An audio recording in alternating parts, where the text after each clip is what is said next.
what was his name? I want to say Samurai Sai, but I know it's not Samurai Sai. I forget his name. God. This guy is one of the origins to one of like a gif of my life that lives in my head of that time. Whenever I forget his show, he played at Ventura, and there was a kid like 20 years old in the crowd, and then he comes off the stage. The kid cross-armed just watches this man come off the stage and walk right up to him. And this guy who's performing, this artist who was on stage, he's like 6'2", probably like our height, maybe a little bit taller, around our height for sure. 6'2", like 6'2"-ish, with like medium length dreads, performing like what's a cross genre between rap and like screamo music to a degree. Not screamo music, but like a heavily emotionally charged music. Trap rap? Yeah. Some hard shit. And then he comes off the stage. It's an aggressive show for this sure. Poor kid. I think he mentioned this his first show. He's like, this is pretty cool. He like got a backpack and a cap on. He's like, I think I like it here. So this is tight. Y'all do music here? This is cool. This like happens here? It's like, yeah, man, like this is like there was a spot that was popular for open mic nights. A couple times a week, I'm pretty sure. They did different genres as well, like country, hip hop, techno music, whatever. Yep. Whatever, some sort of variation of genre. But this night was this hard shit. I forget his name. I'm trying to remember his name. I know his name. The rapper. Okay, I love it. Keep that. Got it. But yeah, the fucking kid. Oh, God, dang it again. He's just sitting there, and then the guy just walks up to him. He's performing, mind you. It's like he's performing. Middle of a song comes up. It's like almost almost nose to nose. And just fucking this is Sparta. Just like throws this kid with both hands. I look over, and the kid is parallel to the ground. I kid you not. He's like, just flying back. and it sounds like, Oh my gosh. you could be like, wait, hold on. What's the story he's telling? This guy assaulted this guy? Like they were like moshing and stuff like that. So It's like a mosh, bro. He was starting to mosh. this guy Oh my wanted to God. encourage the mosh. He was Yes, like the please. artist, and he was like coming down off the stage, and he was like, "Get prepared to fight for Sparta." Fucking destroys this kid, obliterates him, bro. It was like He just throws him, bro. He doesn't kick him. He doesn't this is Sparta him in the fullest capacity. But No, he definitely but- two hands and just fucking yeah. throws this kid. This kid's probably like 160, 150 pounds. It was like an offensive Yours lineman isn't that huge either, but blocking the fucking DT off me, like he. Boom! Like he laid the wood. He didn't like grab him and push him. He like, bah, kid, like get back, dog. Like, yeah, it was tough, bro. this poor kid. And he launched him. The kid was a little tiny. He was a kid. He was like 5'10". He looked Definitely like not ready for a $160. I don't know. Throws him. But then he goes up and grabs him and picks him up, arm around him, and then like charges into the pit. Yeah, takes him into the mosh. For real. I don't know, bro. He Oh my fucking gosh. in one sense, like because bro, like I saw what he Oh, was God. when he came off stage. He like was coming to our group, and we were hanging out with him all day. Yeah, like, we're chilling with him. right? Yeah. So then he like looks at me, and I'm like. Like I look into his eyes, and I'm like, I don't want none of that. I don't want none of that, but like, Oh, I'm God. gonna be honest, like it was a younger version of myself, so there was a part of me that was like, you know, afraid in that moment because yeah, he was bringing the mosh to us. Like I felt that instantly. I was like, oh shit, oh like fuck, yo, Yeah, we're kind of towards the back mid, yeah, front mid, not Like- the front. like Not the front. the mosh was the front, and then there was like a row of people right in front of the mosh, and they could get roped in at any second. You know what I'm saying? It's just going nuts. Shit's popping. Yeah, you might catch a chair. It's Might like catch a bow. Watch out, dog. and then we're like a row and a half behind them, just kind of like watching everything. And then he like is coming to our section. He's like, just carrying the fucking power of Zeus on him, and I'm like, yo, that thing's gonna that hammer's gonna drop. The lightning's gonna strike. And I felt him see me be like, not for me, cuz. No, thank you. And he just looks at the kid next to me and says, then I take this one. It's like, yo, Oh my almost felt gosh. responsible in a Poor way. kid. I have no idea what his name is. Shout out to that kid. With that being said, though, he might have had the best fan experience there. Yeah. If you, He was definitely fully fully immersed. He was there. All of him was in there, bro. that's a 4D experience for him. Golly. That's so funny. But yeah, think about it. Like, that's like being chosen to rap on stage with Big Sean almost. If like your favorite rapper is like a mosh rapper, or your favorite band does a lot of mosh pits. Travis Scott. If Travis Scott did that to somebody, Came out oh my leveled God. I would love Travis Scott to throw me across the room. I'd be honored. For sure. So Yeah. it just depends on how that kid took it. You know what I'm saying? Yeah. It looked like he had a fun time. Yeah, it did. It was a big risk as an artist to take. You know. My God, guy. Oh gosh. But yeah, we toured with him. Yeah. What was his name? Trap Sensei. Trap Sensei. Got it. Not Samurai Side. Got it. Trap Sensei. But I knew it was something. Yeah. I laughed at my own head when I realized you're line of thinking there. Something going on with the samurais and senseis. Yeah, he took us to open at the biggest venue we've ever played at, which was Rockbox. The Rockbox. And 21 Savage was there like relatively prior. Yeah. Within probably like a year or so. And I was just like, whoa, 21 Savage was in this dressing room? That's fucking crazy. That was a weird moment. Crazy, dog. It's cool. Yeah. I love 21. Anyone, bro. Come on. Anyone. I would love to tour 21. Anyone. I know, like 21. Anyone. I just love 21. We don't make the same exact kind of music. Maybe that's a good juxtaposition, you know? Yeah. Yeah. You think Big Sean would tour with 21? When I think about Big Sean, I think he probably tours the same way comedians tour. Like, you want to tour with someone that you mesh with because you have to be with them all the time. Mm-hmm. And it probably needs to be kind of like a you make me better, I make you better relationship, you know? And so when I think about Big Sean, I'm like, would he tour with 21? Like, the constraints that come to mind are like, I do think that like he could help 21 Savage's career. And then I'm like, could he help his career? Because his career's pretty fucking big, you know? But maybe because he's like a younger person, I think Big Sean could like mentor him a little bit. Mm-hmm. And I think that 21 is like on such a run that it would help Big Sean's career a lot. Just being, yeah, right. It'd be good, right? I don't know if they have a song together. I was just thinking about that. I was like, do they have a song together? They do have a song together. What song? I forget what it's called, but it came out a long time ago. Really? When we were in college, I'm pretty sure. What? The cover's like I think it's like black and white. Pull Up and Wreck. Oh yeah, There it is. it's on Double or Nothing. That song's good. That was definitely on. Like sometimes when you make a workout playlist, you just like throw some bangers on that. I had that on a workout playlist, like 2 or 3 different workout playlists. Mm. Because somebody goes off on that thing. A Big Sean has a nice part of his verse. But yeah, so it's like I think that they could go on tour together, but I don't know if 21 Savage would want to like spend all that time with Big Sean. I don't know if Big Sean would want to spend all that time with 21. Like I don't know if they would get along like that. You know what I'm saying? Yeah. Yeah.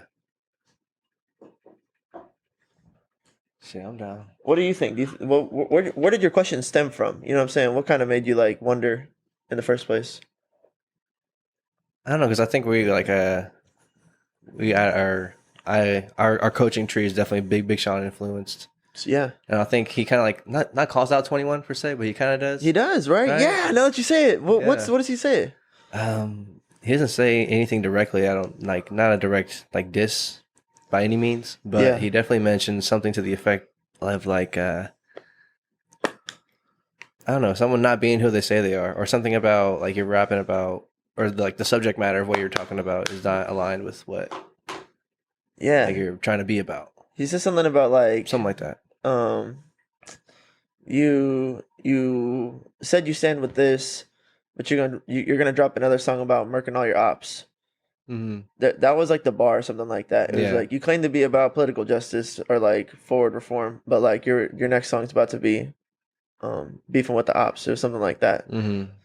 And I was like, oh shit. And it was like right after 21 had dropped, I think, too, or something like that. Yeah, I remember hearing that. I have no idea what the Big Sean verse is. I think it's a feature, maybe. I'm not sure anything about who's associated with the song. But I know there's definitely a line out there that was kind of... Dude, I'm going to find it real quick. Yeah. We can keep talking about it. It was peaky. It peaked out to me. I was like, I think he's talking about 21. Just like kind of on the... So yeah, I don't know. Because yeah, he'd be talking about Red Rum. Yeah, I mean, but it's so crazy. So we should talk about that. That's crazy. Mm-hmm. Okay. How do I listen to Red Rum in the gym and it makes me fucking go off? Like, there is something inside of me that's just like... Okay, sorry, doesn't make a lot of sense to the viewer what I just did there. But there's something inside of me that... There's a song called Red Rum by 21 Savage on his latest album, which I think is great. We could even do a slight album review as well. But... I haven't heard the whole thing. I've only heard a couple songs, but continue. Sorry. No, you're good. I listen to it pretty much every day for the last like 2 or 3 weeks. At least like 3, 4, 5 songs on it, just because it's good, it's new. But with Red Rum, it's crazy to me because when I'm in the gym and I listen to that song, I transcend to like a different level of energy and like my intensity and my ability. Yeah, it's when I'm just sitting there. Overall going, ability. Like, do you ever just like, okay, we got to go crazy here. We got to fucking, you kind of like pump yourself up. Like, I think in the gym, you definitely know what that feels like. But even if you're about to go like... for a job interview or something. Yeah. I was going to say, whenever you have to go like ask your boss for a raise or something like that. And you're kind of like in the car beforehand and you're like listening to... Trying to close a deal on a house or some shit. Yeah, bro, this is tight. There's tons of examples of that. It's so cool. I was like, it's not just the gym. You're about to go on stage at the fucking comedy club, you know what I'm saying? You're like, all right, here we go, motherfucker. Woo, Here we go, cocksuckers. Yeah. Whenever I am doing that and I'm listening to this song, Red Rum, it takes me to a place where I'm like, oh, like, let's go. I'm ready, let's go. Okay, it's hard to express it in words, but I'm just like, Red Rum, Red Rum. All I know is Red Rum. Let's go is like that's it. Yeah, that's the thing, right? Let's go. It's a super high, the highest level of let's go. There's only like 2 or 3 other songs that make me feel that much let's go. But mind you, this song is literally just like about murder. Like you know what I'm saying? It's like yeah, it's murder backwards. Exactly. Want it all, I won't leave a breadcrumb. What? Thought I saw a bitch play a sad song. Like, it's not a great message. It's a lot of like, all I know is Red Rum. Powerful energy. Right? Powerful energy. Is that what it is? Because how come that I let that song take me to a place, you know? It's powerful. I guess so, right? I think it's kind of what you're alluding to when you're saying like there's something about it. It's definitely powerful. Or like, I don't know, maybe not for everybody too. That's the other thing. But within your personal story, it's hidden. Yeah, I guess so. Like, I feel like part of it is like, okay, then you're like, that song makes sense to you, Matthew. And I'm like, well, how does that song make sense to me? Because I've never killed anybody. You know what I'm saying? But then it's like, we need to be wolves. Yes, right? And murder's kind of like a metaphor sometimes, or like killing something's a metaphor. Like, I killed it. You know what I'm saying? How'd you do last night? I killed it. Or like, I feel like we probably say like when you're playing basketball against somebody, you're like, I want to destroy them. You don't really say like I want to murder them. Or killing it on the dance floor. Yeah, there's another one. You know what I'm saying? Yeah. I feel like there's like I don't know, and also like in art, like in books, and movies, like with like people get shot and killed like way more in movies and books than like you see in real life most of the time, unless you're from like really, you know, there's some places, you know what I'm saying? But I feel like there's something about the dramatization of that we're like attracted to in the artwork sense, and I think that's like 100%. Right. Characters mean things or like represent ideas and ideals. Right. And their symbolisms for whatever. And sometimes you want to see those things die or like the ideal. Or die, yeah. Yeah. And so... Like, I wish that character would just get fucking murked. Right. You definitely feel that, whenever you watch Game of Thrones, I want to break down Game of Thrones with you. That shit's tight. Nice. But it makes you feel a whole bunch of that. Really? It's a whole bunch of that shit going on. Big time.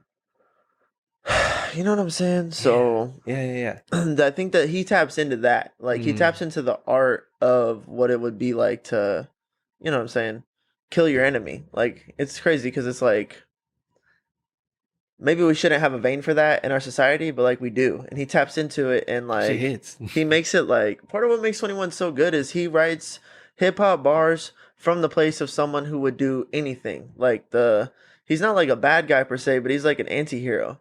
And he's like, nah, fucking, what's the hardest way to kill someone? I'll do it that way. And then he like raps that. And it's kind of dope. It's like, as an artist, not a lot of people have the freedom. They don't give themselves the freedom to talk about like what they would do to someone who is like an op or like someone who's coming after them, like a bad guy in their story.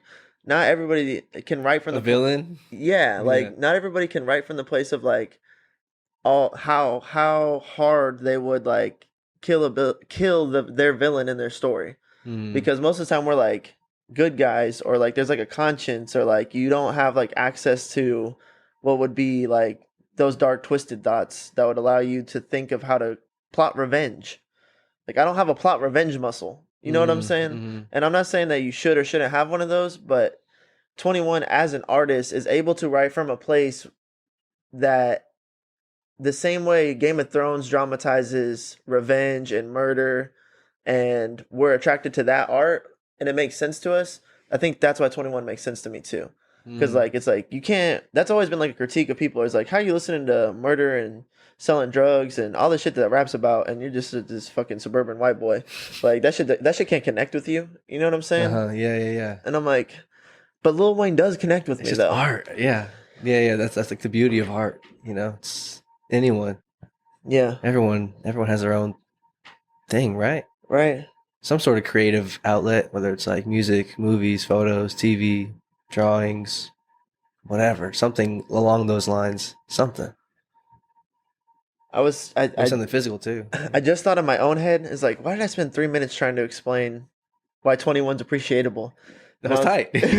But I came up with a statement that's just one statement, and it's like that the allegory of murder is timeless. It's in the Bible, it's in the Greeks. It's like murder and revenge and like betrayal. Those things have been art forever. Like that's like rooted in a lot of the stories in the Bible, you know? And then 21's just like doing it in 2024. That the allegory of murder is like, it's going to be in books forever. It's going to be in TV. It's going to be in art for all time. You know what I'm saying? Yeah. It's just like a motif. But like, it's not one I would want to rap about or wrap my head around or like embody into my energy. You know what I'm saying? Yeah. But I think that's what's going on, is like, how is he so successful and he raps about killing people all the time? It's like, that's always been a story. People are fascinated by that, you know? I guess maybe not a lot of, but there are definitely particular branches of hip hop that have that theme. You know, that's like one of the motifs. Dealing with opposition in a broad sense. Yeah. Dealing with the ops, dealing with adversity. Why is that a standard motif? Why does it sits in there? You know, everyone has someone opposing them at some point in their life, or when you do, you want an outlet for it. Yeah. I guess it is. Yeah, I guess it is all really just kind of related to that idea. Overcoming. And when you're in the arena, man, it's you versus whatever's in there, bro. Yeah. Going back to Game of Thrones gladiator days. Yeah, bro, it's kind of fucked up, but yeah. I think about that Derek Wolf interview with Joe Rogan, where he's like, his past lives and shit. Yeah, specifically the part where he said he would take doses of mushrooms. He would take doses of mushrooms before he would like walk out onto the field and like for the coin toss and everything like that. So at one point, there's like, I think it's in SoFi Stadium in Los Angeles. There's like fans line the space. It's like an eating place. Like it's like a place where the fans can come and get food and drinks and stuff like that all around the walkout of the visitor tunnel. So like when they walk out, there's people like right there wearing jerseys and going nuts, and then they like get to the threshold of like what is the stadium and what is the field, and then they run out from there. Yeah. But to get to that place, the tunnel. You're around like 50 to 100 people who are in this like maybe it's like VIP fan area or whatever, you know what I'm saying? Gotta pay a little extra for that access into the VIP section. Oh yeah, we're back. So Derek Wolf. Yeah, he's telling Joe Rogan. He's like, dude, so I'm fucking, I'm taking these mushrooms and they're starting to hit, and I start like feeling like, like he plays in the NFL. Oh yeah, sorry. Derek Wolf is like he's a defensive end for the Denver Broncos for like 10 years. He's kind of like a Max Crosby type guy, where he's just like a really, really hard-nosed team captain, defensive end. Defensive ends, what they do is like they're the people that line up next to the offensive linemen, the guys that block for the quarterback. So they're the people that rush the quarterback and try to like sack them and bring them down. So most of the time, They're usually freaks They're- athletically. yeah. Sometimes they're like the fucking most athletic, The most freakish. the most freakish on the whole defense. You know what I'm saying? Mhm. Because they're fast and they're huge, freakish. Like Jadeveon Clowney, if you've seen his stuff. What's his name? Miles Garrett. Miles Garrett, you know, like come Freak. on, freak. They look like superheroes. Like For real. he could be a superhero in real life. If I saw him flying, I'd be like, whoa, like it makes sense in it to a degree. It would check out. Makes sense. So yeah, so this fucking huge dude, like he's, you know, it says that he has like intimations that he was like a Viking in a past life because he gets this like hyper aggressive, hyper brutal, hyper ruthless, hyper savage impulses that he's allowed to when he was dosing would like unfold into him and like fully take over his conscious. So he's like walking through these people and he's like, I'd murder all of you. I'd kill all of you right now if you all rushed me. You couldn't stop me. And he's just like hyping himself up. And the same we talked about on a previous pod. What I think he was doing is like removing his governors for his body and his mental state. He's like taking himself to the place of like, if I had to defend myself against all these people, like the savage bruteness that would come out of me right now, like you guys couldn't stop me. I'm a fucking freak. Like implying that self-confidence and that reminder of like, I'm a fucking animal. Yeah, he's a freak. What's his? How big is he? Like 6'5", 6'6"? Let's look it up. Yeah, this guy is probably tapped in to some of his past life heritage and some of his roots, his ancestry. Height and weight of I don't Derek know. Wolf. We're definitely just kind of speculating on that. He claims that. So he's 6'5", 280. Big boy. Big boy, bro. Big boy. Just like, yeah, I mean, he could literally be a Viking. You know what I'm saying? And he And a freak. Athletic. he tells a story on Joe Rogan where he got his DNA done and stuff like that, and he's like from that era and like from that area and has the heritage of, well, I forget what Viking people are. They're from like Sweden? Norway? yeah, up there. I don't know. Like Iceland. Yeah, where Minnesota?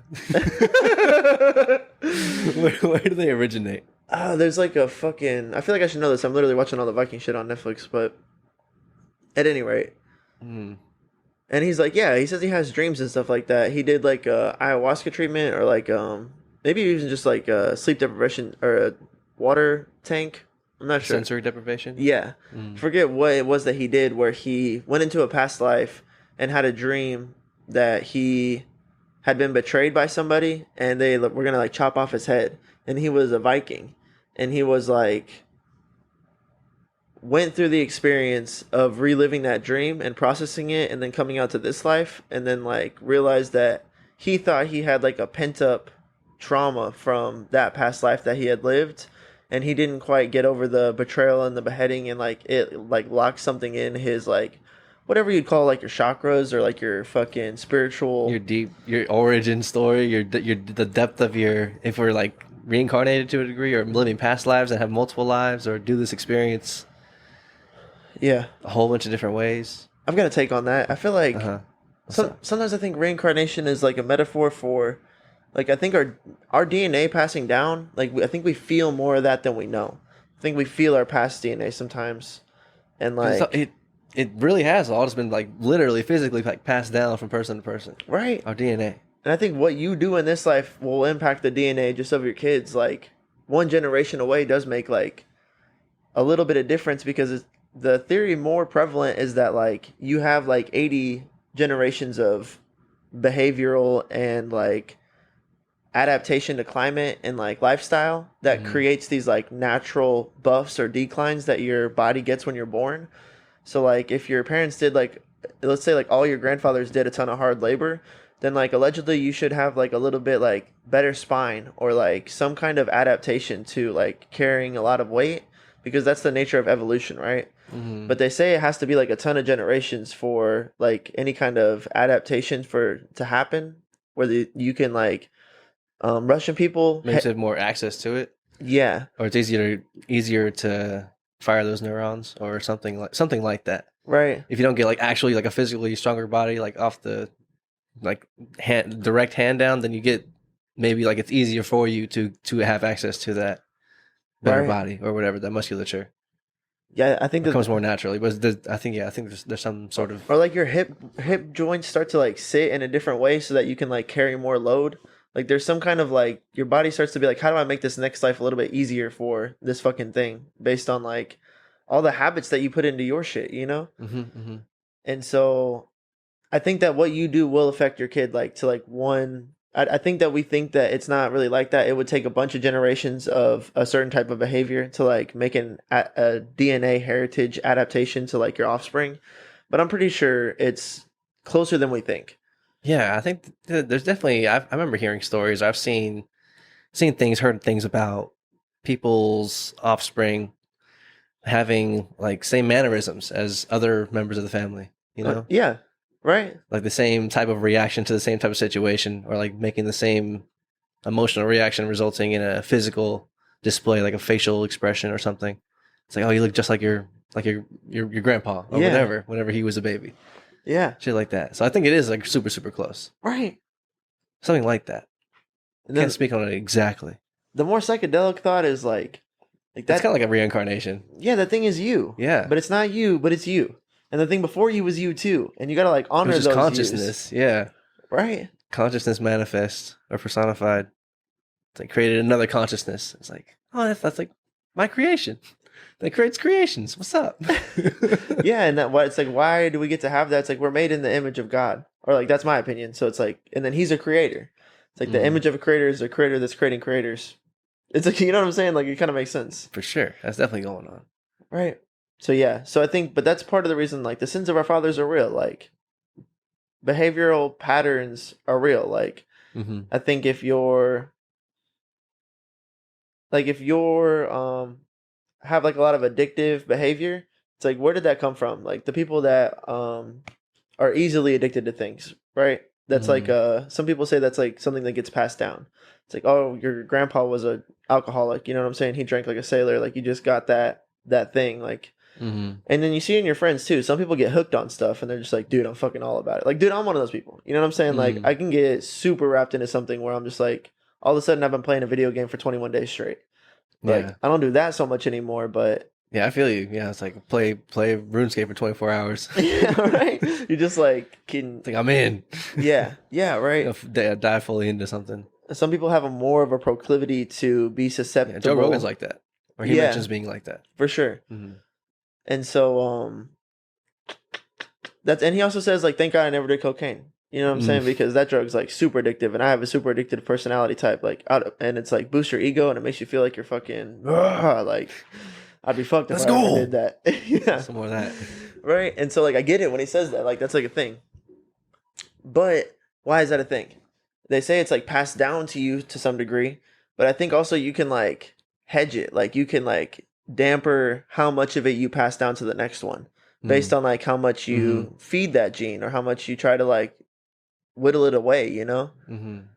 I think that's there's like hope in that. It's like, cause it's like, why should I try to like not just give in to whatever shitty parts of me exist from my genealogy? It's like, because you could like, maybe you could move the stat lines for your stats, you know, or adjust the experience, or adjust the leveling in your stats. Right, and then hopefully pass that on to the next player. It's like, all right, now you got a better baseline. and then hopefully you tell them, you're like, hey, you fucking have a proclivity to fucking fuck up, bro. Like, I've been working on that for a long time, bro. I need you to like get with it. And I feel like that's kind of what your parents are doing. You know what I'm saying? Or hopefully. Yeah, maybe that's what. Some people are trying their best. Yeah. Yeah, I think that was I think I saw an Instagram clip or some sort of social media clip about a guy talking about how kids are able to sort of enlighten the parents and like, because given that like you didn't have the awareness that you have now whenever you were like 6. So it's like whenever you see like your 6-year-old, like you are like vicariously, I guess, kind of experiencing life through them and are able to experience it again, like as if you were that, like you're just kind of, you're in both places, and that's that information and relatability to this crazy story thing is accessible through like the children, like they're like teaching us, and like we're like kind of it's like a loop. It makes sense because you see stuff. You want your kid to do, yeah. It gives you a new a new view, a new perspective a new on game. the innocence of the behavior too. I think that's freeing. Like when you see someone who's obviously like, when it's yourself, I think it's a little convoluted, but when you see like a kid who's kind of like pure and like innocent and like obviously has no malintention really, and they're exhibiting the behavior that's just like you maybe have a lot of guilt and self-denial about, it's got to be like uh, almost freeing to realize that like, oh, this shit just happens to people. Like if you're not careful, you'll like lie a lot or like be a glutton or like be really lazy, and it's just like easy to see. Sometimes you're like, this kid's not like a fucked up kid, he's just a kid, but he's just he struggles with being lazy too. Like it's like enlightening to yourself, I think, in that sense. Something definitely helps your like analyzing the life, and I guess seeing that, I guess it kind of removes some of the complexity of just like humans, because you're just like, oh, like I just like made a human, like I'm a human, I just like made one of these things, and like that thing is gonna, the same way I experience and interpret all this, it's gonna have its own experience and interpretation of all this. And like that was like my parents, and or like, you know, like it's just like kind of, maybe it gives a little bit of a predisposition for you, or maybe that's why females maybe render higher on like being more sensitive or being more compassionate, because you're able to just kind of, they empathize more so with like, oh, like we're all just people. Like women just make people. Yeah, like anyone who's a person was like made by another person. Yeah. Like, oh shit, that's how all this happened. That's how all this shit's going down, huh? Yeah, for real. Forever, but for as long as we know, with all different kinds of species. Yeah, doing that shit.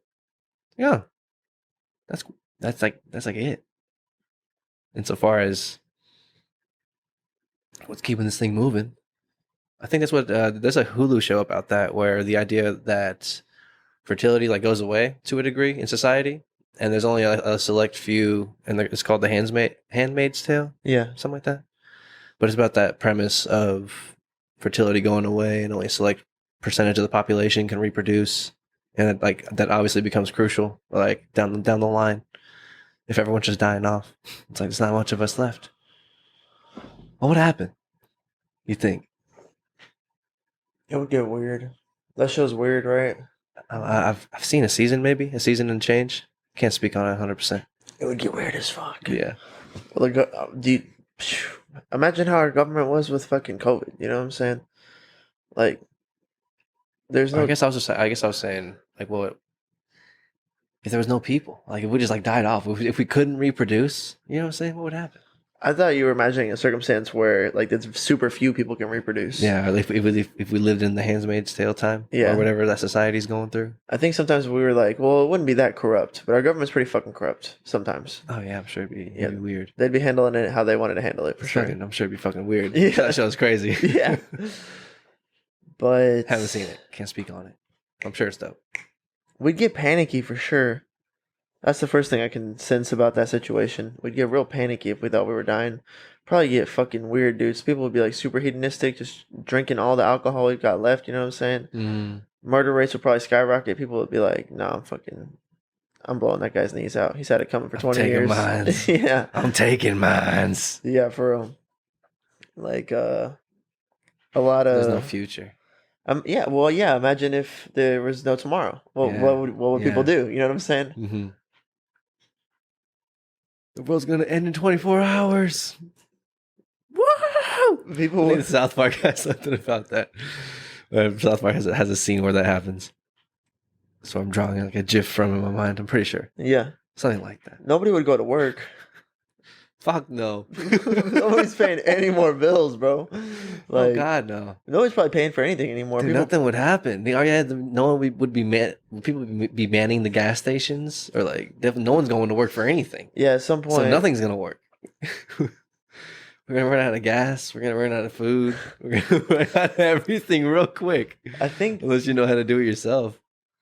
That's why doomsday preppers are so like, oh man, I'm ready. I'm fucking ready. Everybody else is fucked. I'm ready. That's probably part of what they get off on too, is that like everyone else will be fucked and I won't be, and I'll be good. Because it's a little strange behavior. Like, why are you doing that? They all laugh at me, all of you. I'll show them. You're right, though. You're right. Yes, but all this connected back to ancestry, passing shit down, reincarnation, past lives, Derek Wolf, Viking man, 6'5", 280, gonna murder all the people. And that was, I think what it was is some of it's like removing the governors on like your ability to take yourself energetically to like that maximum state of whatever, that powerful energy that you can embody within yourself. It's like that murder energy. Yeah, it's kind of fucked up, dude. I don't know if you should. I don't know if you should let yourself into that place. It's kind of the argument, right? Yeah, I guess if you murder, if you have to, but like, I guess there's a difference between like, I guess I don't know. I guess this is like the times. Like if you're just gonna go fucking take territory, or maybe you're defending someone else trying to take your territory. What are you gonna do? They do? can get it. Yeah, you know what I'm saying? They can get it, but I don't think I'm trying to like go out of my way and take someone else's territory. It seems kind of rude. One problem is I think we have stores of that built up from like those times in the past. You know what I'm saying? So yeah. What creates the borderline? Like what creates that agreed upon split, divide? Yeah. It's like, all right, we're good on this land, you're good on that land. We're fine. I mean, back in the day, it was just people would be like, all right, we're changing the lines. We're raiding the fucking village. We're taking it down. Yeah. It is ours now. Yeah, and then these towns were built to like withstand that. So they had like gates and fucking towers and watchtowers and shit. Yeah. People on patrol. It was like a real problem, Right. Yeah. What the hell? But that was the culture back then too. People were fighting to like this idea of like, give me that land. Yeah, give me that shit. They wanted to build a country, build a kingdom, have some kind of homestead. Yes. Need a place to stay, for sure. Need a homestead. I don't know, but then Alexander the Great comes along and just starts fucking taking all the land and shit. Yeah. It's like, yes, more land for the empire. Our ideas are more tied together than we think, I think. Like, it's part of it is they don't want their people to die out. So they have to grow. You need a steady, yeah. You definitely need some sort of foothold within the craziness that is Earth. Yeah. You need some sort of nice, solid sheltering, for sure. Yeah. But then, I guess, at what point does it stretch beyond that and become not selfish, but in that vein, Like,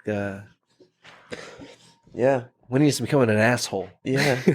Taking too much. Versus the conqueror, yeah. A champion. Because you definitely need to be able to have a solid shelter, homestead, and then defend it. Yeah. So, like, I guess, like, the murder side of the coin and, like, the aggression side of that's what it is. It's ultra aggression. Is important. Yeah, you're right. But then once it stretches beyond that, then it's like, okay. Or I guess when does that, Yeah. Yeah, there is some sort of, why are you so great conquering all this, taking all my land, man? Yeah. For what? For what? Why can't I live? For what? I don't get it.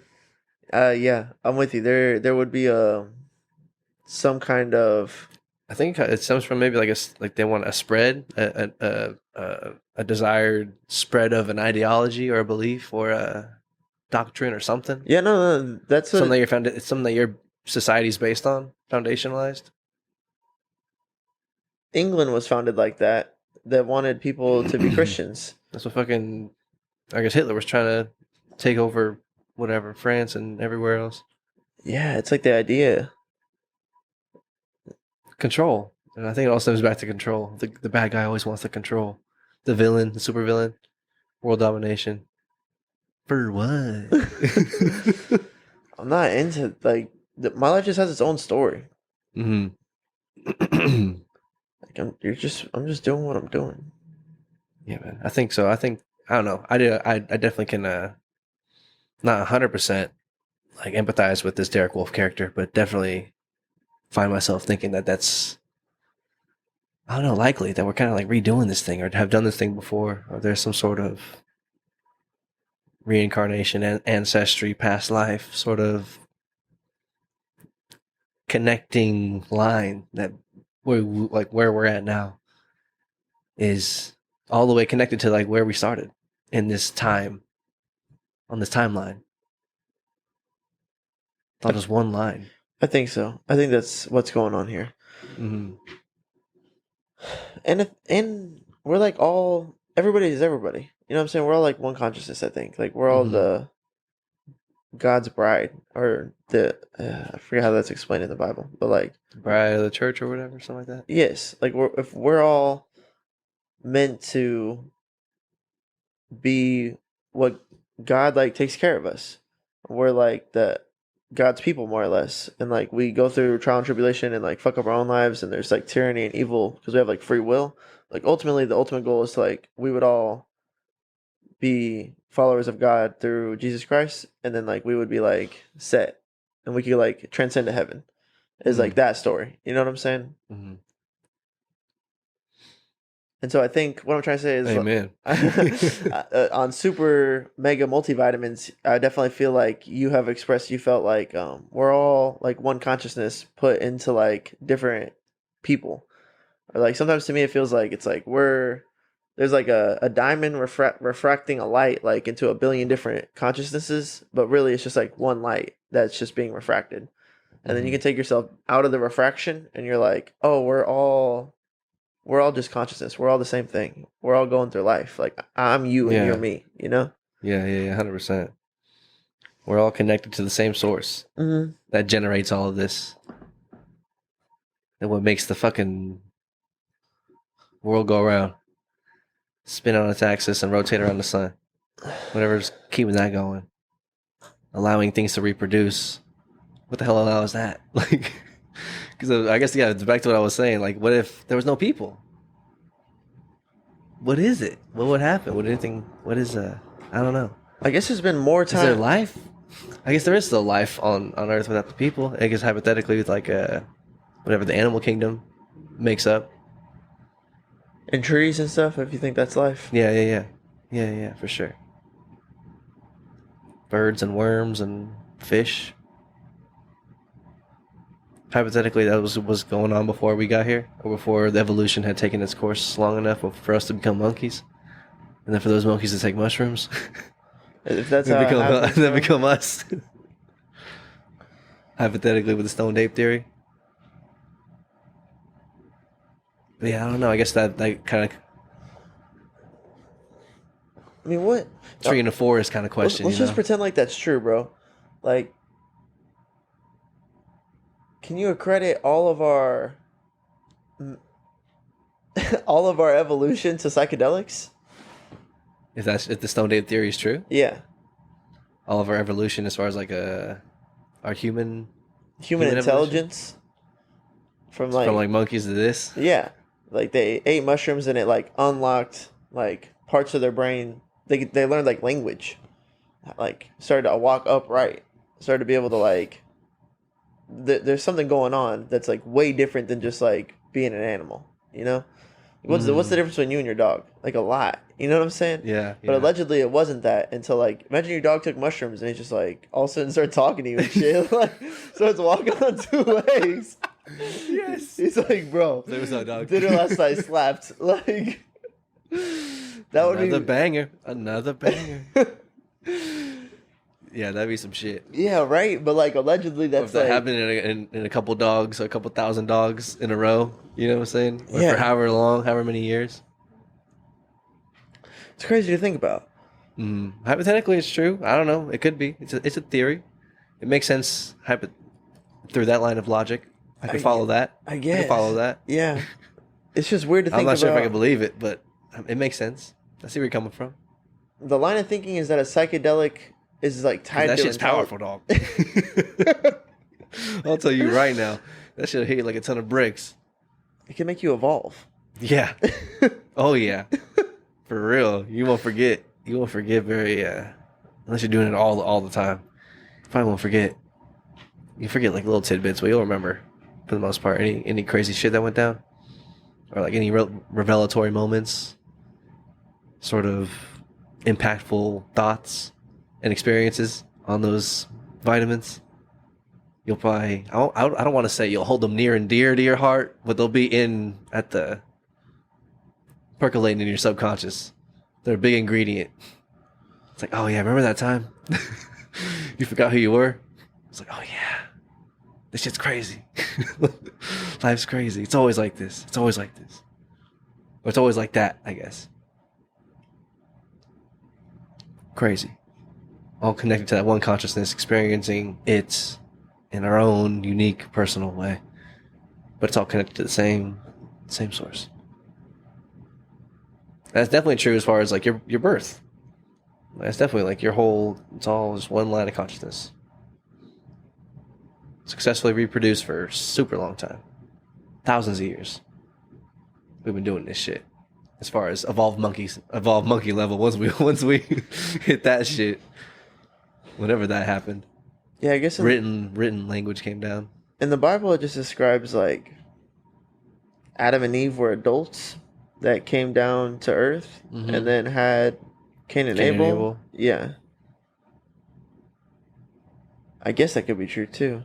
Yeah, but already all here. If that's what's going on, then like animals are clearly distinct from humans. Like we're not the same thing. You know what I'm saying? Yeah. Whereas like the stoned ape theory is like we are the evolution of that life. So I guess what they're saying is if there's no life, that would be crazy because if all the humans died out, then God would have to put like more humans back on the earth. Yeah. But if there were the other way around, then I guess eventually monkeys would eat mushrooms again sometime and then eventually populate this again. Yeah. You know what I'm saying? Yeah. I heard someone talking about is that part of natural? Sorry, I don't know. I don't even know. Go on, bro. Go on, bro. It's like, is that just like part of the natural story of Earth, or is like the either the apes or whatever natural evolution takes its place along enough with animal and plant life that humans for humans to come along, and then maybe we're the intermediary between the fucking aliens or the next dimension of creature, because we're definitely more advanced per se in many facets than a fucking dog and like a monkey. Like, you know what I'm saying? Not trying to be a dick. But yeah, bro. We got quantum physics. Got crazy. We got airplanes and shit. We got crazy travel, communication, the internet, AI now. We're crazy little fucking animals. Way different than any other animal that's out there. The fuck? You're right, dude. Like that's what they were talking about on the Joe Rogan episode. Some people believe that we're just like a fucking vessel for AI intelligence. That like we have the capacity to create technology that will end up creating like the supercomputers that I don't know, maybe like run this whole thing that we're doing. Like this is all some kind of paradox of what happens when you have an Earth. It's like dinosaurs, animals, humans, artificial intelligence, simulations, more Earths. It's an Earth that I guess our Earth is definitely perfectly geared because within our solar, I guess as far as we know, there's no like. I guess as far as we know, there's no other planets that have life like ours. I guess because even with dinosaurs and shit, and then it just kept on evolving and whatever. Now we're at the time we're at with the life forms that we have. But I was gonna say I don't think we have any record of any other life forms out there on any planets. Not yet. Yeah, but maybe there were in the past. Who knows? We don't know, bro. We don't know for sure. Aliens are a crazy thought. I'm not sure what's going on. Not sure. Aliens. I'm not sure what. Just like I don't know how God works. You know what I'm saying? It's like we need technology, and then we're like, and aliens crash with the UFO, and then some people are like, yeah, we took that technology, and it like took us from 1950s technology to like 2024 technology, where we have like a more digital space. Like we got fiber optics and like more capacity to do like microchips, and like our technology really ramped up. And it's like some people say that the aliens gave us technology to help us technologically advance so that they could for whatever reason, you know what I'm saying? They were meant in the story of Earth to create the life that bridges the gap into the next dimension or to whatever. Right. To the next league. Could be, you know what I'm saying? I don't know. But then I'm like, how do you discern? What would that be?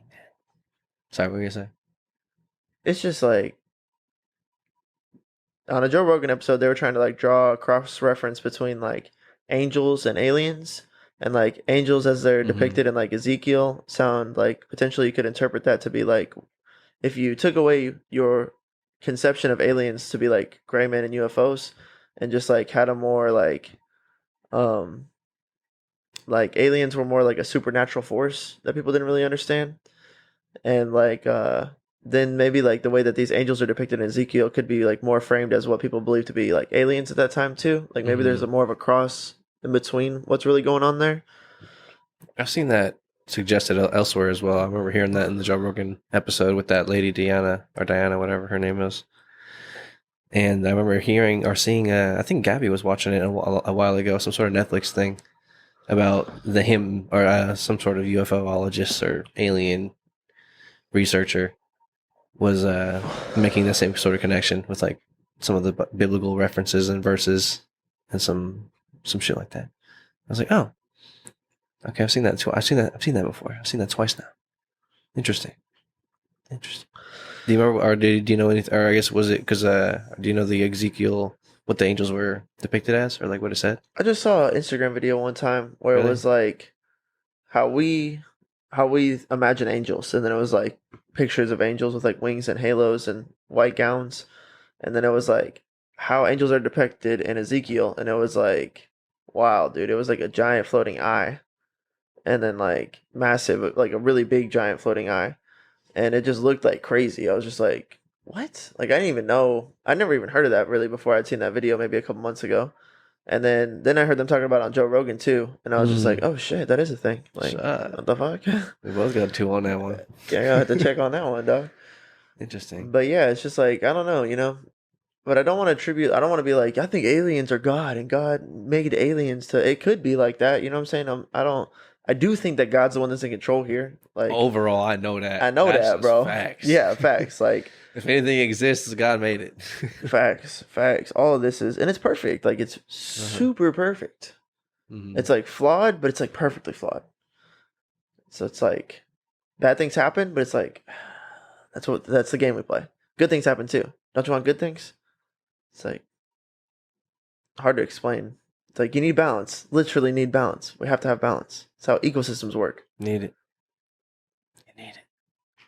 On a level that live in the separation. I saw another quote on Instagram that was like, whenever this person like kind of questioned God, and then God responded with like, "Oh, were you with me whenever I made like the core layers of the earth? Like, were you with me when I figured out how like all of this was gonna work?" It's like you weren't. So like, if you don't know what I'm doing, then just like wait and see. You'll find out. And I was just like, yeah, it's like that, bro. Like gravity is like water is like all this is so perfect. So I feel like anytime I'm like being critical of life, I'm like, I just need to like I guess wait it out. You know what I'm saying? Mm-hmm. Yeah, to a degree for sure, because it's beyond our comprehension. It's perfect, but you get people like Hitler, so it's like, how perfect is that? You know what I'm saying? Yeah, it's tough to talk about. Fucking the gulag. Yeah, that's not perfect. Oh no. Yes, it's the evil that exists, pure malice. There we go. That's the word. The fuck? Why? I don't know. Why? I think it's just like that's the nature of the game. I think we all have a snake in our heart. There's no bad without the good, or no good without the bad. Yeah. And so, like in your own story, like the real story, maybe we were ignorant to that, and we were only in the good, and then it was like the knowledge of like good and evil, and it was just like, damn it, you had all the good. It was only good, and then now you know, it's the same thing, but now you're just like aware that evil people are insecure, and you can murder people. And evil is like a real thing that's going on here. They both exist. Dude, that was fucking enlightening. I feel like that was it. That's why you should be humble and graceful and like all these like more better characteristics that you can embody. That's what I'm saying is it's a you thing. Like the journey of Christianity is like, or the journey of sanctification is like, I'm not sure.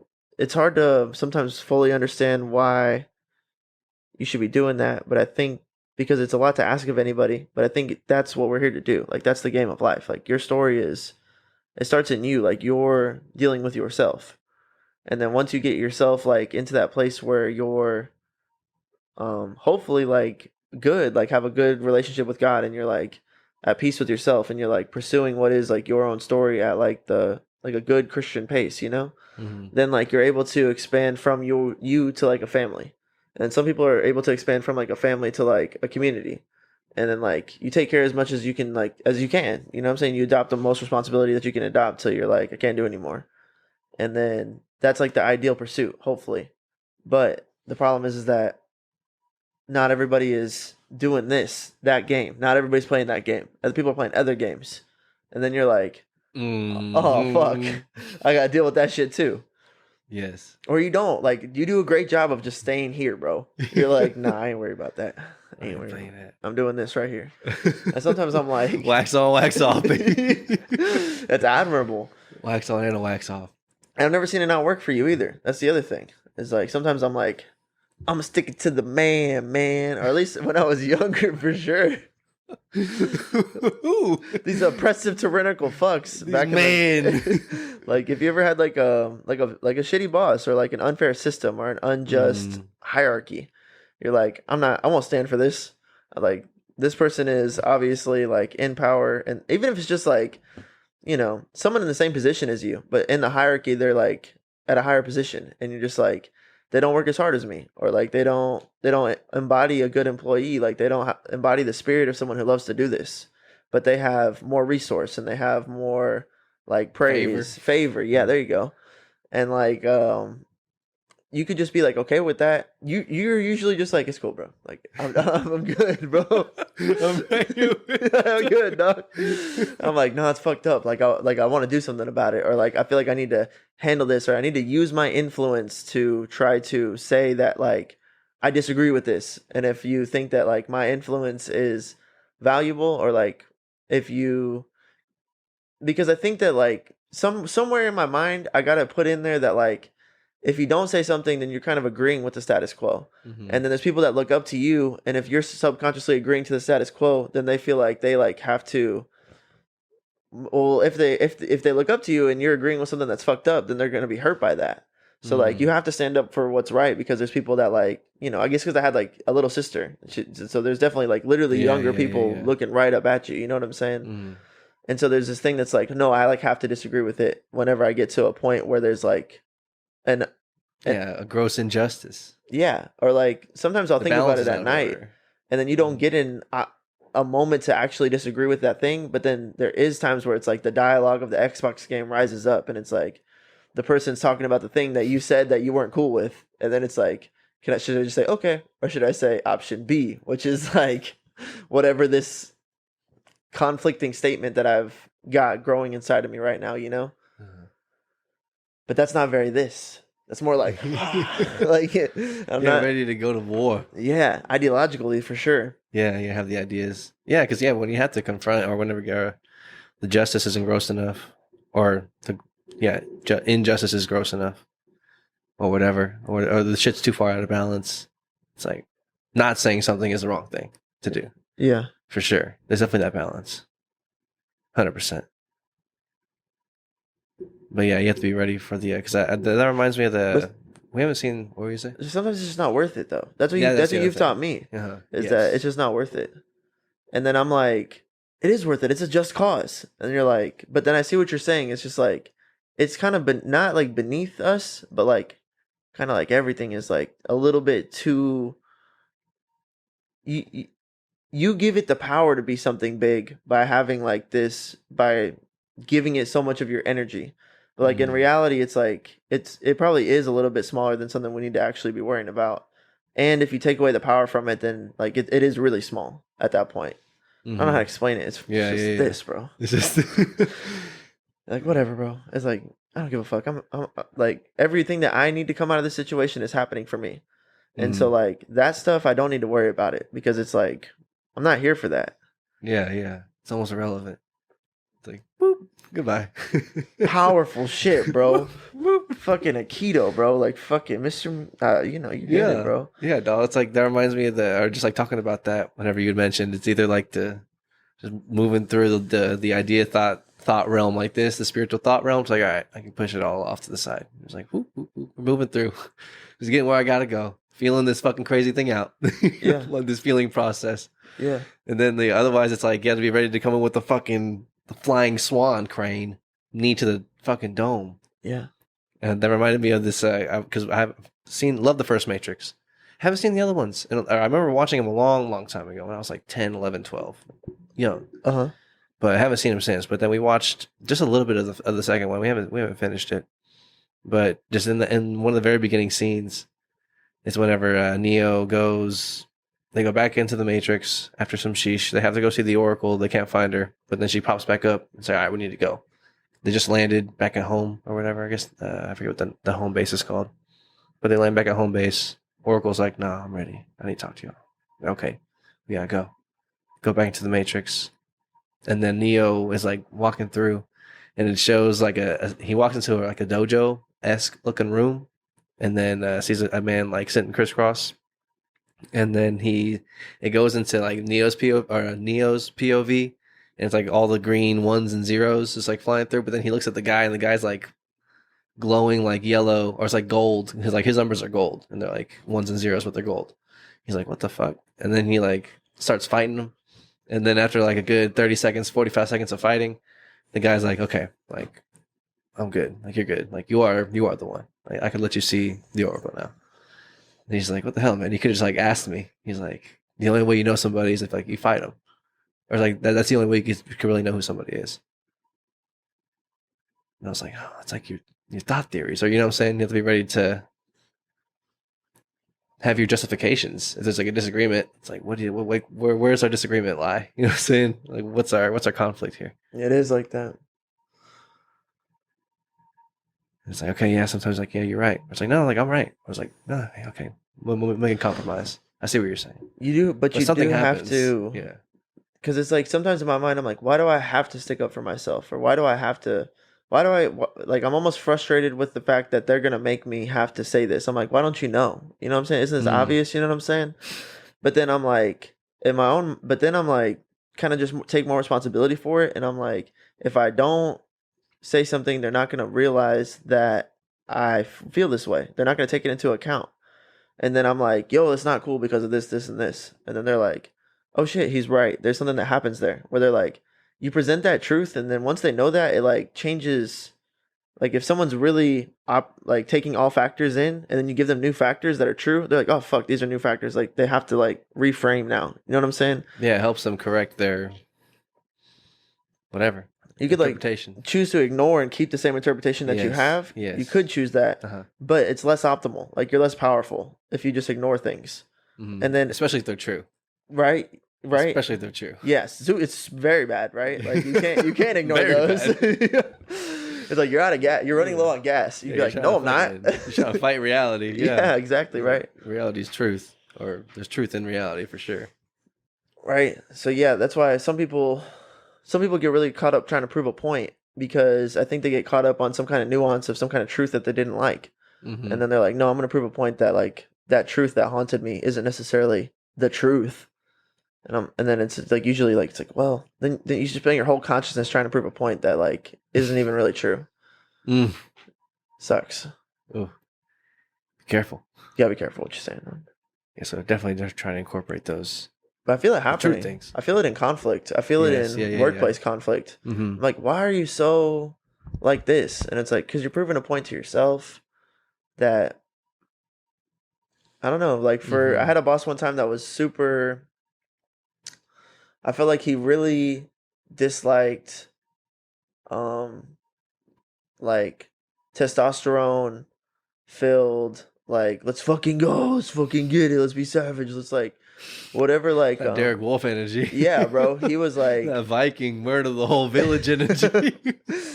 He thought that the way that people can climb a hierarchy being like that, he was kind of opposed to that. He's like, there's better ways to climb a hierarchy. There's like, it was like he didn't want to reward the behavior that the lunks. The what? The lunks. Yeah, exactly. From Planet Fitness. Right? And I was like someone who's just like trying to be a badass at the job, I guess. Like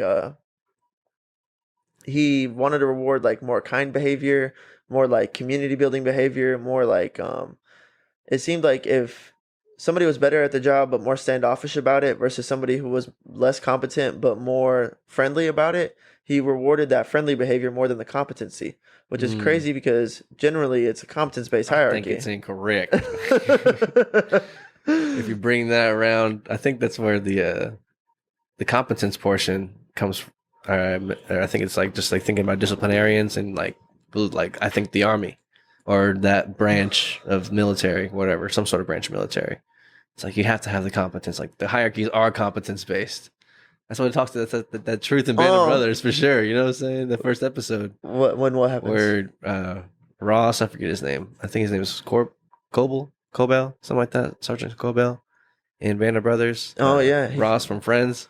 He was like the one in charge of them at the hierarchy, like running the fucking drills and shit, making them do all this crazy extra work. And then when it came down to the fucking boots on the ground, guns in the hands, we in the mud in the trench, this motherfucker can't navigate. He doesn't know what's going on. He's jumpy. He's proven time and time again that he is incompetent.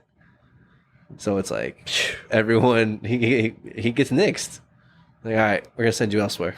Facts. All these motherfuckers wanted to quit. Literally everybody. It's like, okay, there's not something wrong with them. There's something wrong with you. Facts.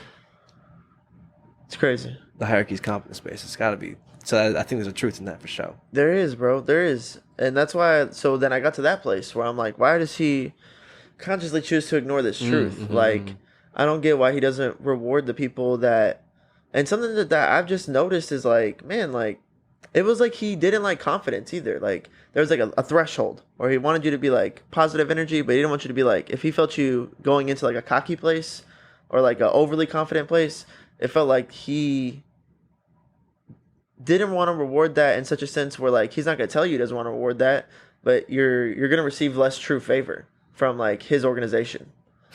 And it's like, okay. Yeah, it's cool, but like it's not cool because like we said, it's like this is sometimes you have to be confident to like perform high. To have the competence. Right? To have the competence, you have to have confidence. And it's like, why would you discourage people trying to figure out how to maintain competence? Like, we don't always do. You ever seen like fucking like the starting five of a basketball team? It's like sometimes their personalities are kind of big, and sometimes they go through phases of stuff. You know what I'm saying? And like you just see that happen. And to me, it's just a truth. Like those are people.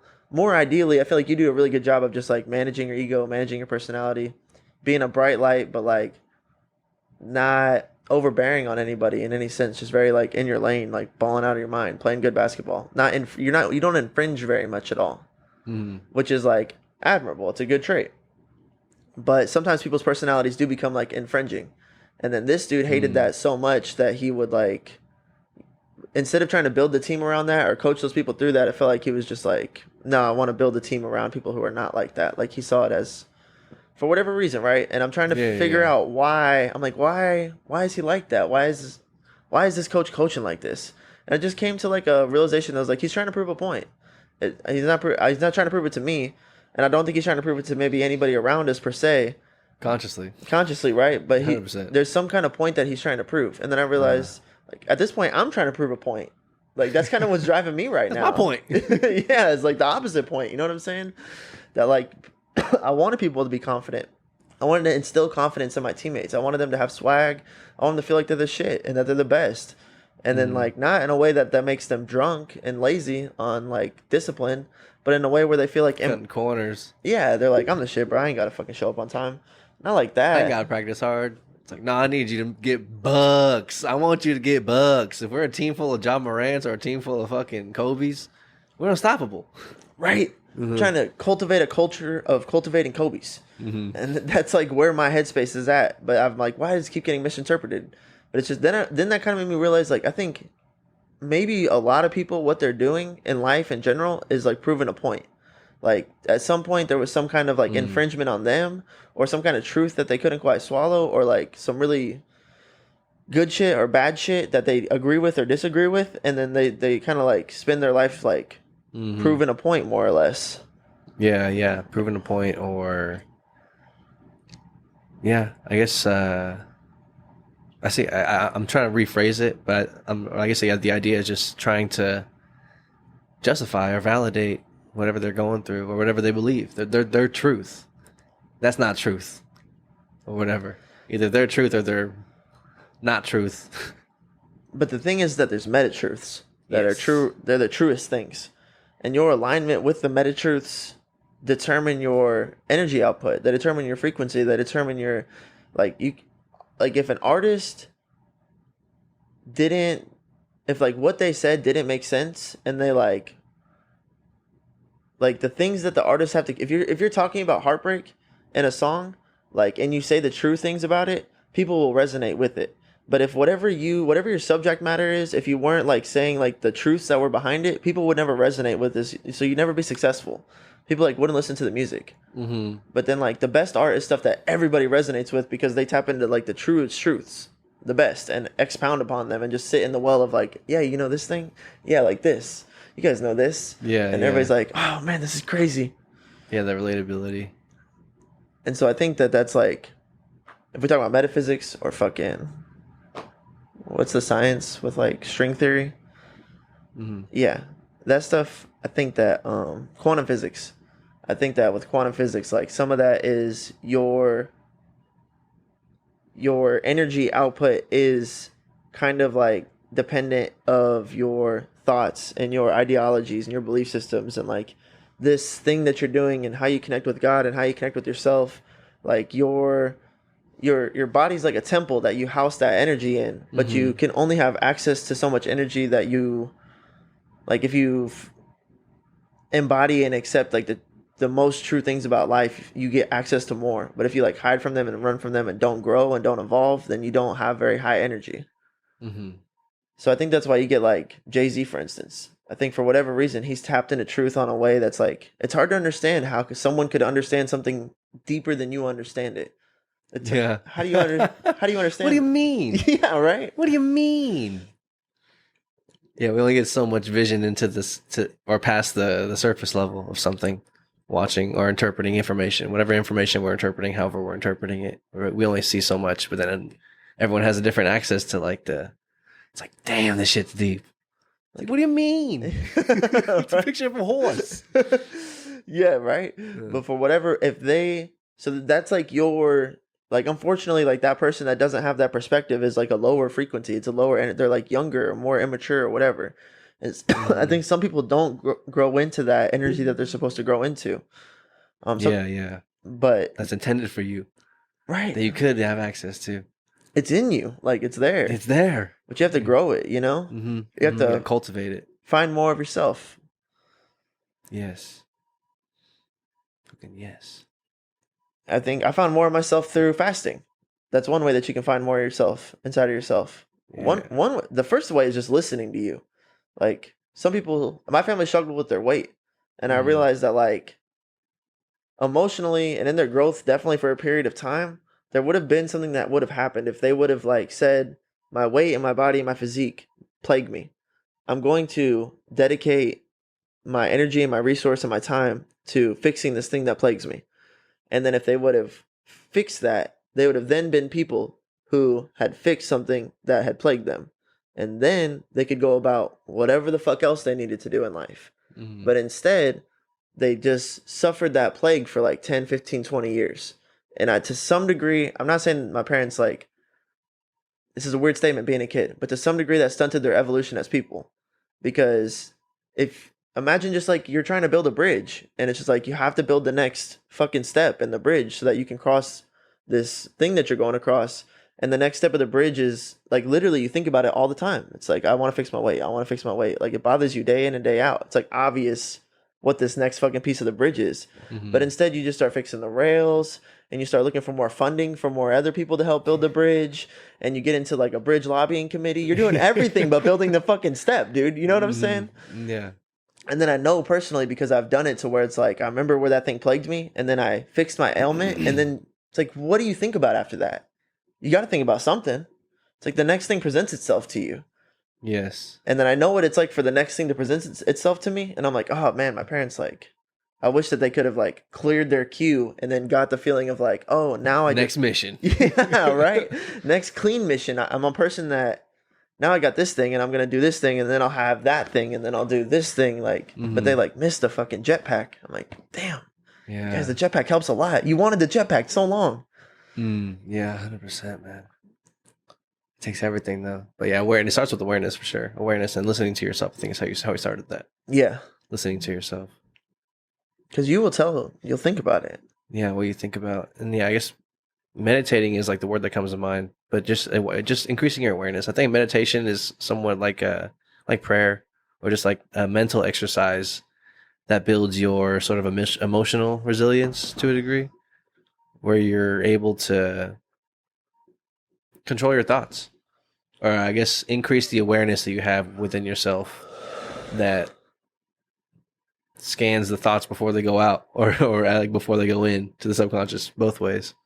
Whatever that gatekeeper is, like you build the gatekeeper's strength, the awareness, and you're able to respond to situations more so than react, you know what I'm saying?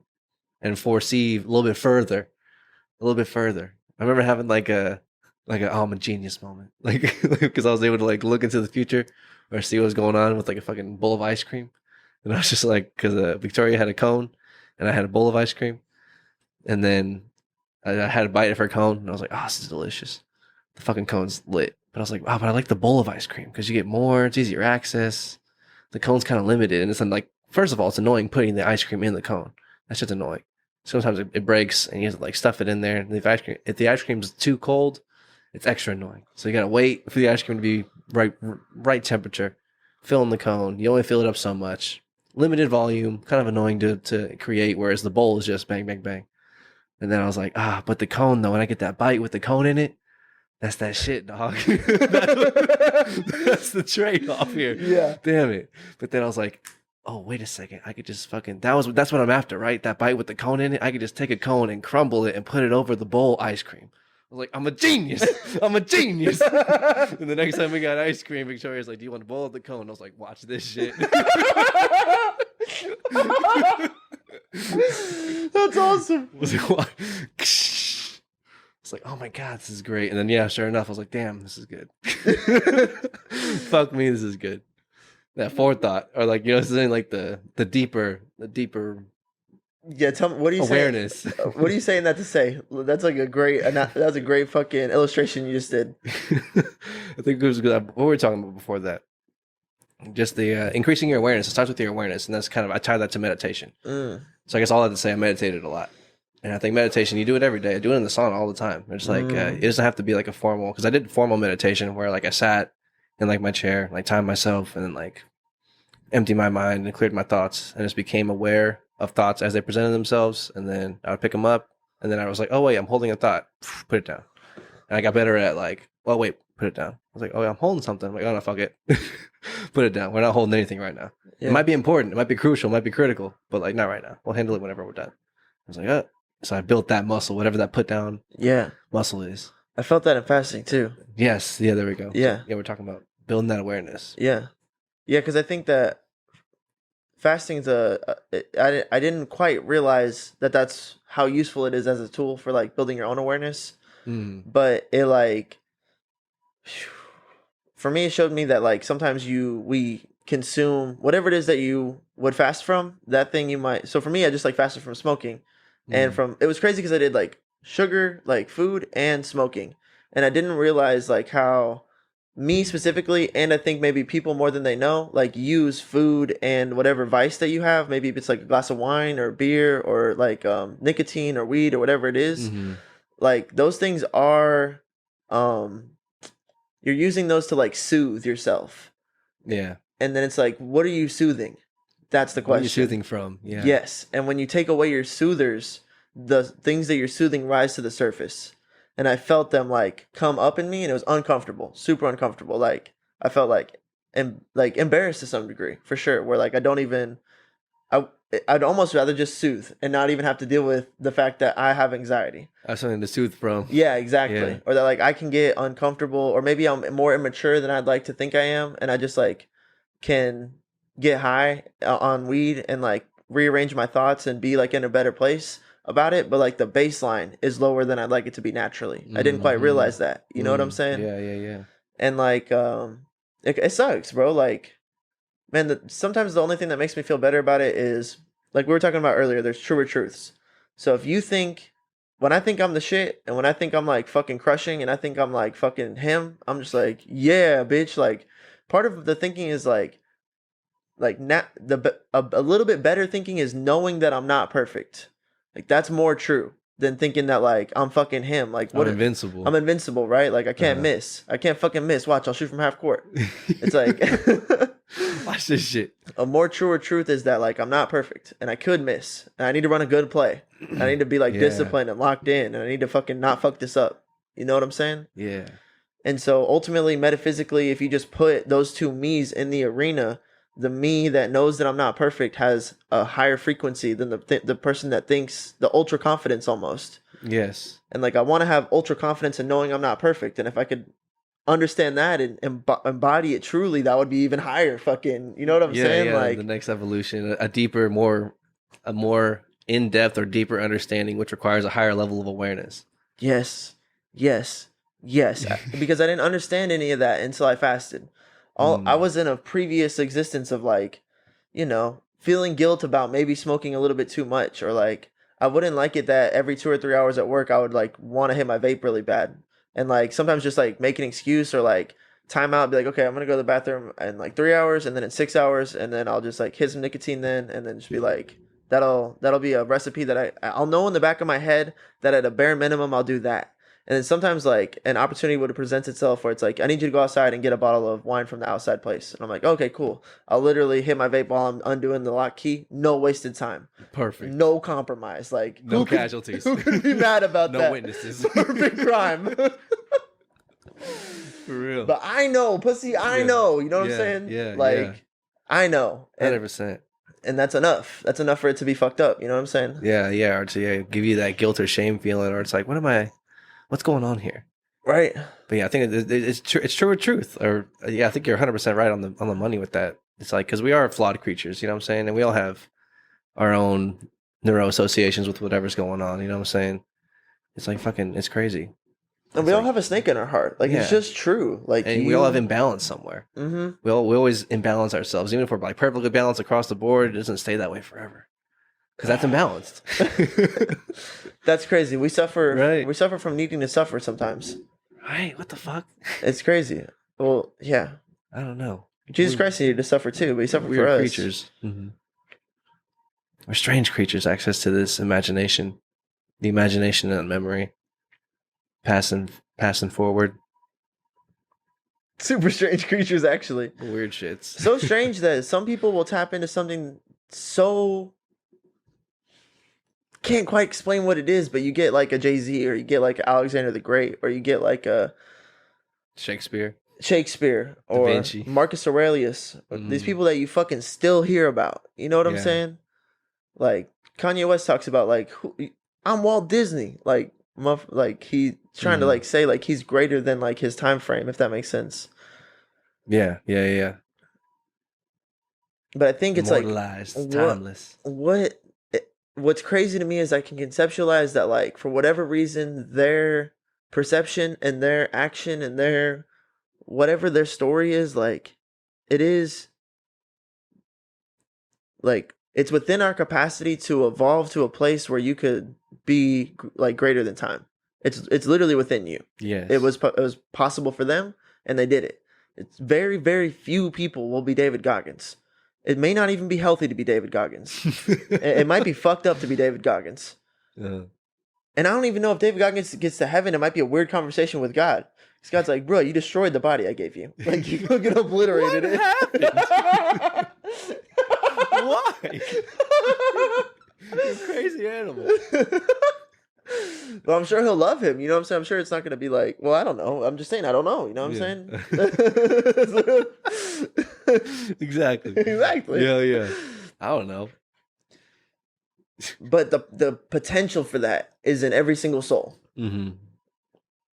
Yeah, to be that person, even if we don't really hear about him in the fucking history books.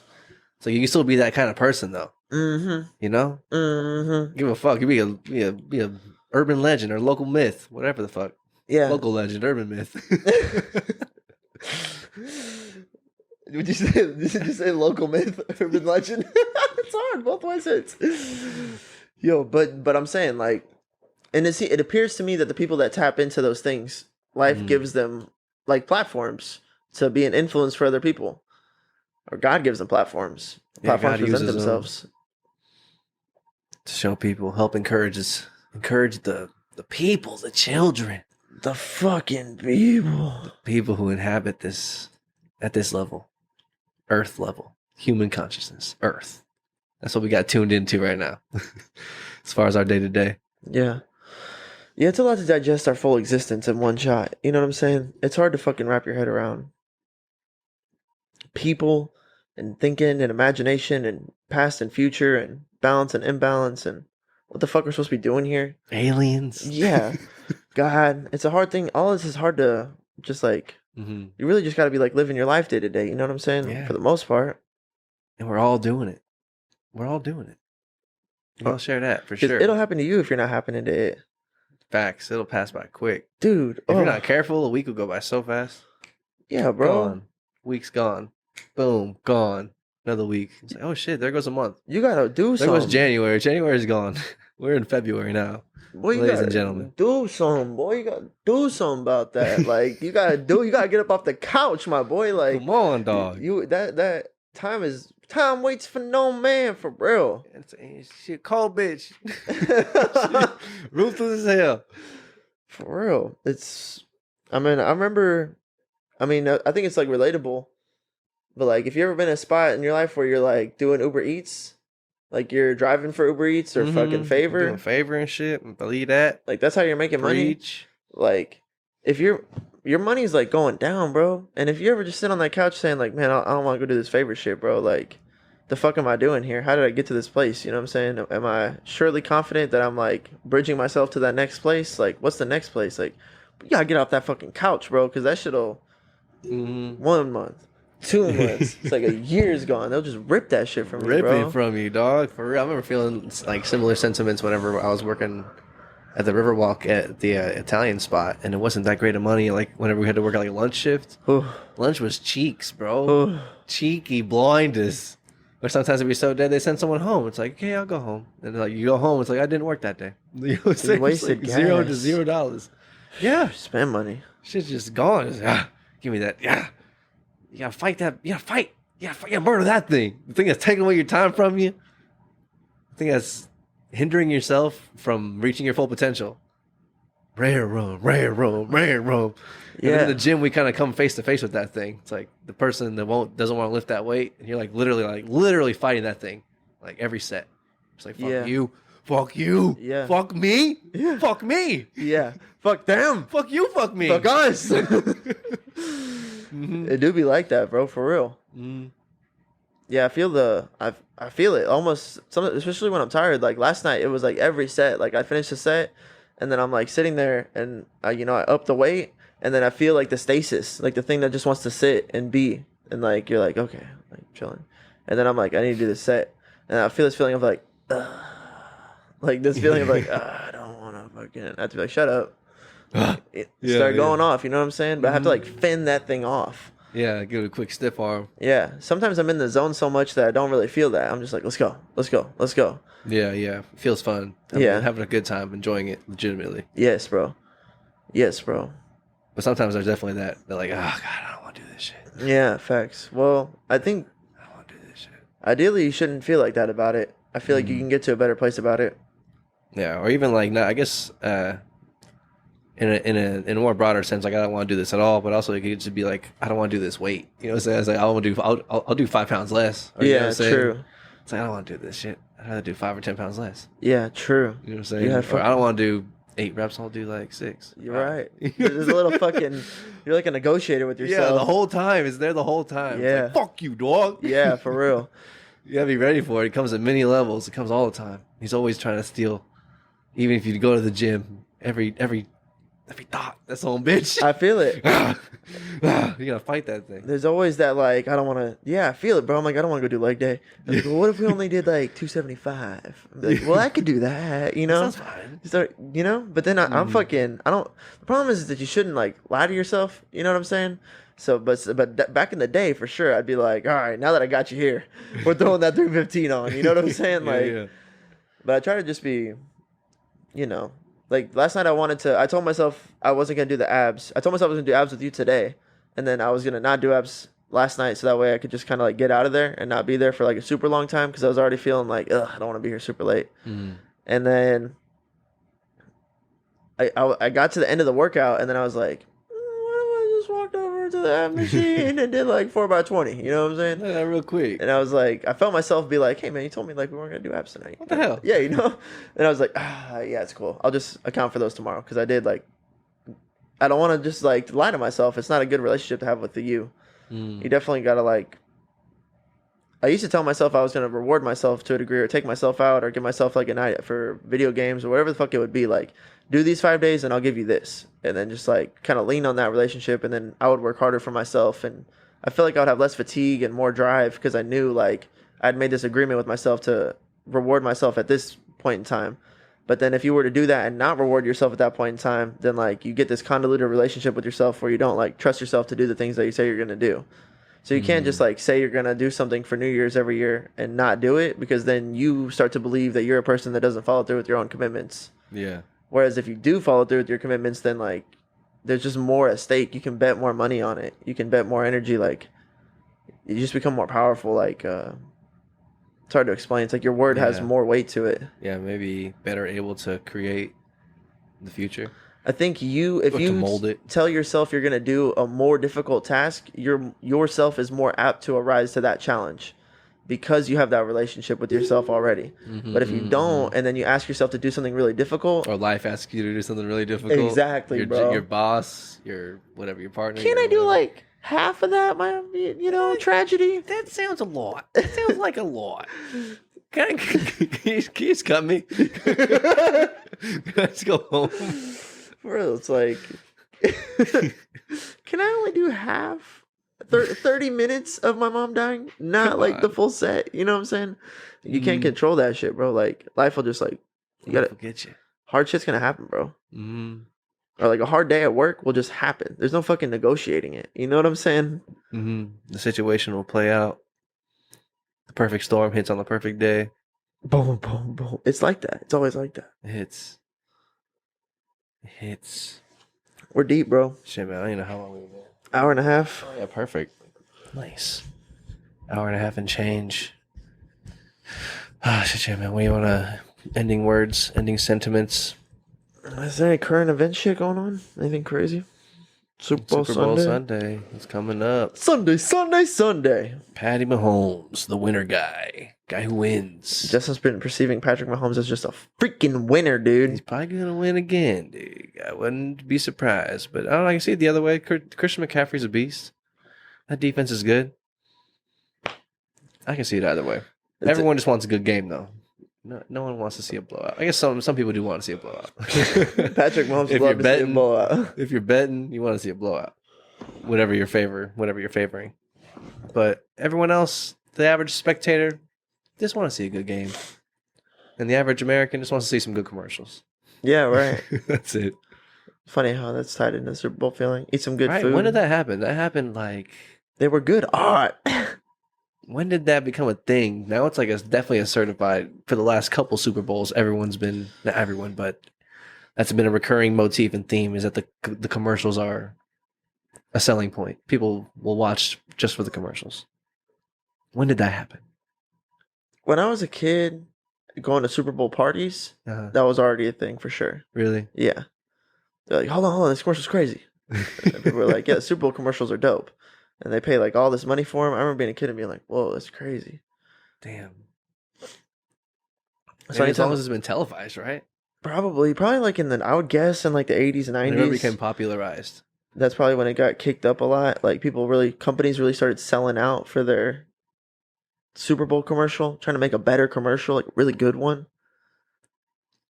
And knowing that, I guess this airtime particularly is like guaranteed to have a lot of eyes on it from a whole bunch of demographics. Yeah.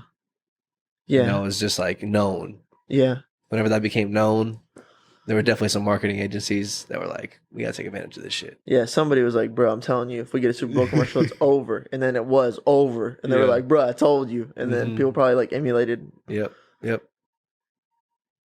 I'm sure there's gonna be an ESPN 30 for 30 on it. On Super Bowl commercials? Yeah. That'd be fucking cool, bro. That might be we kind should of cool. pitch that shit. That's dope. A documentary on that? That's a good documentary. The first Super Bowl commercial. A commercial about a First documentary successful about Super Bowl commercials. Yeah. 30 for 30. 38. I'm into that shit. Hell yes. So yeah, Yeah. Super Bowl. Yeah, we're in February now already. It's going by quick. Oh yes. Valentine's Day. Shit's coming up quick. Get your girl some flowers. Get ready for it, y'all. Get some chocolates. Whatever you gotta do. Do it ahead of time. Yeah. Whatever it is that you gotta do, you got about a week. Yeah, go ahead and get your shopping done. Start looking. This is your sign, gentlemen. To Start looking. Put yourself out there. There you go. Yeah, man. I hope everything's good. Fucking. Yeah, it's been good. This has been busy. If you have So some good. resolutions, fucking. I Yeah, hope you're I've sticking been- to that. Yeah. Yeah, over a month in, baby. If you already got a month in, come on. Staying strong. Yeah, if you've been going to the gym for a month, that's fire. Let's go. Fire. Fucking hooping. Doing whatever you gotta do.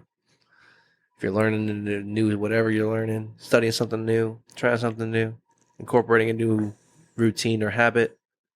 It's already been over a month. Let's fucking go. Let's go. That's hard. It's tight. That's time. That's experience. Yes. Come on. Remember, I feel like the urge to remind you that like sometimes learning how to do something is failing at that thing, and I feel like A bunch of failing at it and learning from those failures. yes, like the neuro association to the failure is sometimes like the most critical part. Like if you're like when I miss going to the gym, if I just make an excuse for it and I create a wiring that allows myself to dismiss that poor performance, that's like the bad thing. I kind of need to feel guilt and shame and be like, no, I need to fix that. It's like, it's not okay. I think that's like part of earnestly repenting. It's like, you need to be like, no, hold on. I don't want to be like that. How do I be better than this? And sometimes just asking yourself, hold on, I don't want to be like that. How do I be better than this? I think that's like the most important part of the fight. Mm-hmm. That's how you're going to gain competency and how you're Yeah. going to keep the habit. Yes. 100%. That awareness. So keep going. Even if you're fucking struggle with that shit, just keep going. Keep going. That's it, man. We're rooting for you. That was- 32. That was episode 32. 32 of them things. Edge and James. The edge. Keep an edge on. Get an edge. Cutting edge. See you next time. Rolling through the city to the light show. Really ain't no telling where we might go. I just flipped the switch, I'm in my zone. Feelings on my wrist.